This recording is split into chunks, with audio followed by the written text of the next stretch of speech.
21 یا 22 اپریل 2014 اس میں اللہ نے پہلی بار مجھے کہا کہ قاسم جو خواب میں نے تمہیں دکھائے ہیں وہ لوگوں سے بیان کرو، میں دنیا والوں کو دکھانا چاہتا ہوں کہ تم کون ہو۔ تو جب میں صبح اٹھا تو میں نے کہا کہ یہ تو بڑا عجیب سا اللہ نے حکم دیا ہے، یہ تو ایسا حکم ہے کہ وہ یعنی اگر میں میرے گھر والے یقین نہ کریں تو جو مجھے جانتا ہی نہیں ہے تو وہ کیسے یقین کرے گا ان ڈریمز پہ۔ تو بہرحال پھر میں نے کہا کہ میں خاتم النبیین محمد صلی اللہ علیہ وسلم کا ویٹ کرتا ہوں کہ وہ کیا حکم دیتے ہیں۔ تو وہ بھی کوئی 7 دن ہفتہ 10 دن بعد ڈریمز میں آئے تو انہوں نے بھی مجھے وہی کہا کہ جو خواب اللہ نے تمہیں دکھائے ہیں وہ لوگوں سے بیان کرو۔ تو چونکہ اب اللہ اور محمد صلی اللہ علیہ وسلم دونوں نے مجھے وہی حکم دیا تو میرے پاس پھر کوئی اور چوائس ہی نہیں تھی۔ میں نے پھر وہ ڈریم شیئر کرنا شروع کیے ای میلز کے تھرو اپنے گھر والوں سے ادھر ادھر، تو کسی نے یقین ہی نہیں کیا۔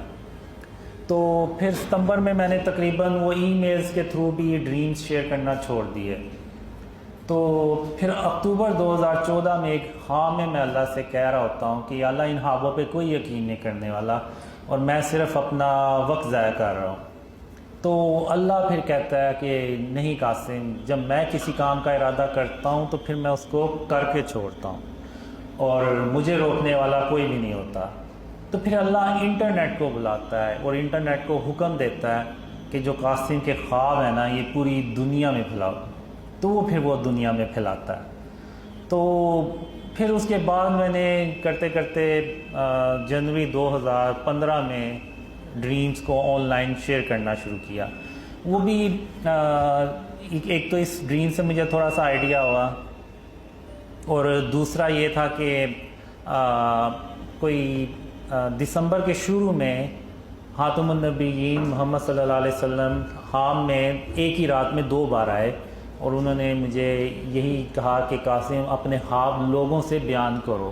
پاکستان کو بچانے کے لیے، اسلام کو بچانے کے لیے۔ تو وہ ایک ہی رات میں 2 بار آئے تو میں نے یعنی جب بھی خاتم النبیین محمد صلی اللہ علیہ وسلم ایک ہی رات میں 2 بار خواب میں آئے تو وہ اس کا مطلب ہوتا ہے کہ مجھے وہ کام کرنا ہوتا ہے۔ تو وہ پھر میں نے جنوری 2015 میں سٹارٹ کیے ڈریم شیئر کرنا۔ تو وہ اتنے کمنٹس بیچ میں نیچے اتنے برے کمنٹس آئے تو میں نے کہا میں نے اس کام کے لیے تو نہیں یہ ڈریم شیئر کرنا شروع کیے تھے کہ لوگ مجھے برا بلا کے ہیں۔ تو وہ پھر میں نے جنوری کے اینڈ تک نا پکا فیصلہ کر لیا کہ میں ان خوابوں کو نا شیئر کرنا بند کر دوں گا۔ تو پھر 8 فروری 2015 اس میں ڈریم میں خاتم النبیین محمد صلی اللہ علیہ وسلم آئے اور ان کی آواز جو تھی نا وہ بہت ہی افسردہ تھی کہ ایسے جیسے اگر میں نے یہ کام چھوڑ دیا تو وہ ان کے لیے یعنی بہت بڑا مسئلہ ہو جائے گا۔ تو انہوں نے پھر مجھے کہا کہ قاسم اللہ کی رحمت سے مایوس نہیں ہوا کرتے اور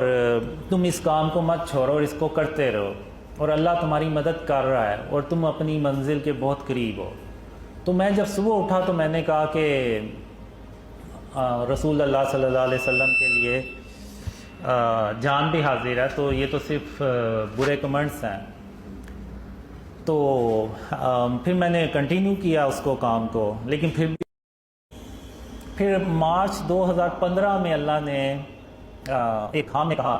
یعنی اس میں اللہ مجھے کہتے ہیں کہ قاسم ان اندھیروں میں کب تک پڑے رہو گے، باہر نکلو اور اس جگہ کو تلاش کرو جو میری رحمتوں اور برکتوں سے بھری پڑی ہے۔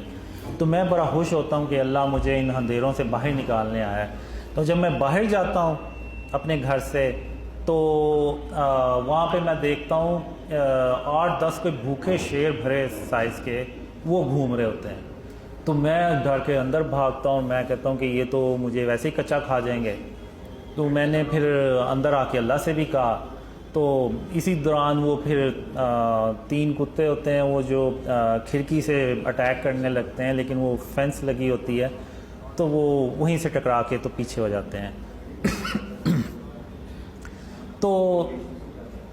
پھر میں کہتا ہوں اللہ سے کہ یا اللہ تیرے سامنے انہوں نے میرے اوپر حملہ کیا اور تو مجھے یہ کہہ رہا ہے کہ وہ شیر مجھے کچھ نہیں کہیں گے۔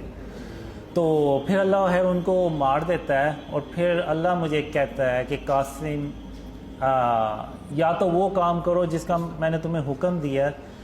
یا پھر ان اندھیروں میں ہمیشہ ہمیشہ کے لیے پڑے رہو، اور تم میرا یقین کرو میں تمہاری حفاظت کروں گا اور تمہیں تمہاری منزل تک با حفاظت پہنچاؤں گا۔